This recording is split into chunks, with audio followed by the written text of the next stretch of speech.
Bismillahirrahmanirrahim.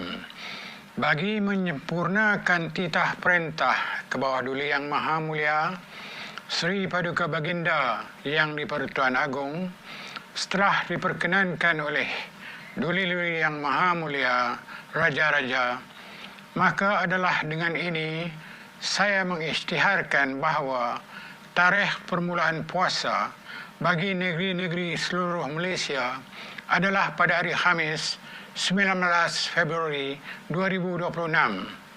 Sekian. Wassalamualaikum warahmatullahi.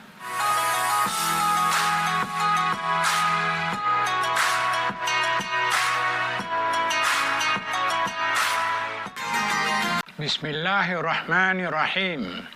Bagi menyempurnakan titah perintah ke bawah Duli Yang Maha Mulia Sri Paduka Baginda Yang di-Pertuan Agong, setelah diperkenankan oleh Duli-Duli Yang Maha Mulia Raja-Raja, maka adalah dengan ini saya mengisytiharkan bahawa tarikh permulaan puasa bagi negeri-negeri seluruh Malaysia adalah pada hari Khamis 19 Februari 2026. Sekian.